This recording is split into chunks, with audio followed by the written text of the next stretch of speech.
চর্যাপদ যখন চর্যাপদ থেকে চর্যা গীতিতে রূপ নিল, কবিতা থেকে যখন গানেতে রূপ নিল, গানেতে রূপ নেওয়ার পরই সেটা কিসে হলো, যাতে মানুষের মুখে মুখে প্রচারিত হতে লাগলো, তখনই চর্যা গীতিতে একটা রূপ নিল।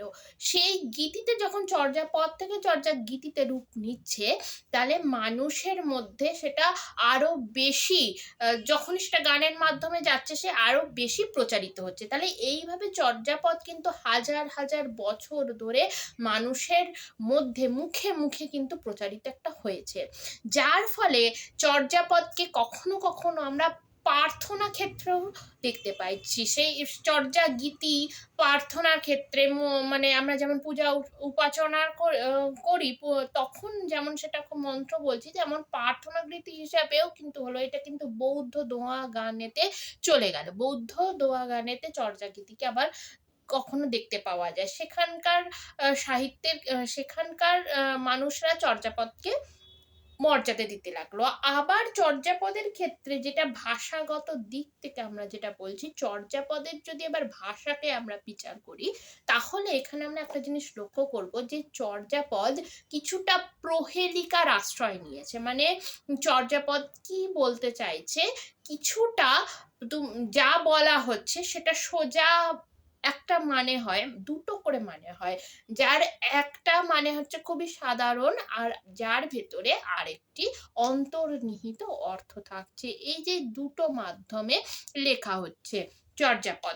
চর্যাপদকে অনেকে বলে থাকেন যে কুহেলিকা মিশ্রিত বা অন্ধকার আশ্রয় মিশ্রিত একটা ভাষা, যে ভাষার নাম দেওয়া হয়েছে সান্ধ্য ভাষা।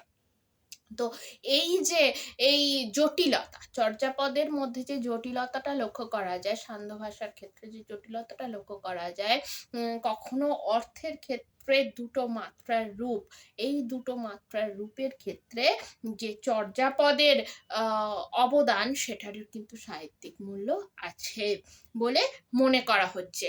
চর্যাপদ যখন ক্রমশ মানুষের মুখে প্রচারিত হতে হতে হতে হতে গেছে, তখন আমরা কি কি ভাষা আমরা সেখানে দেখতে পাই, সেখানে কখনো কখনো দেখতে পাই সৌরসেনী, কখনো দেখতে পাই মাগধী, কখনো দেখতে পাই সৌরসেনীর অপভ্রংশ, কখনো মাগধী, কখনো প্রাকৃত ভাষা। এই সমস্ত ভারতীয় আর্য ভাষা বা আর্য ভাষার যে শেষ স্তর, সেটা কিন্তু আমরা দেখতে পাই। কখনো মৈথিলি, কখনো ওড়িয়া ভাষাভাষী, এইসব ভাষাভাষীরাও চর্যাপদের ওপরে কখনো কখনো তারা বলছেন যে আমরা এখানেও আমাদের যে সংস্কৃতি তার সঙ্গে আমরা মিল খুঁজে পাচ্ছি। তারা বলছে চর্যাপদকে তারাও আপন করে নিতে চাইছে, কিন্তু চর্যাপদ মূলত বাংলা ভাষারই সম্পদ, বাংলা ভাষারই নিদর্শন।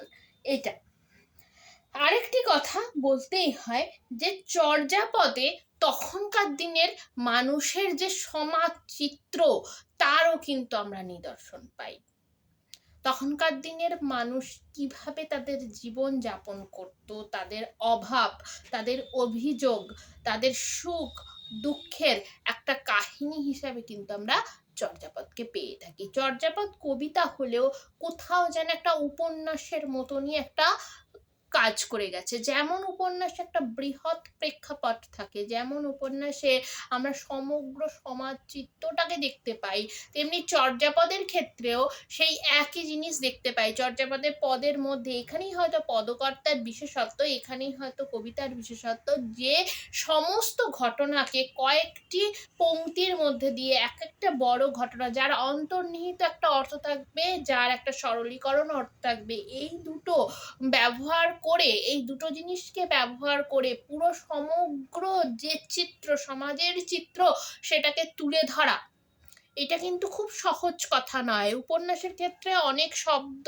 থাকে, যার ফলে সেই সমস্ত ছোট ছোট বর্ণনা দিয়ে একটা চিত্র আমরা এনে দিতে পারি, কিন্তু কবিতার ক্ষেত্রে মাত্র মাত্রাতে মাত্রাবৃত্ত ছন্দ যেখানে, সেখানে শব্দেরও তো একটা সীমাবদ্ধতা থাকে। একজন কবি তো চাইলেই অযথা কথা সেখানে তিনি বলতে পারেন না, তাকে শব্দটাকেও পরিব্যাপ্ত করতে হবে, তাকে শব্দটাকেও পরিশীলিত করতে হবে।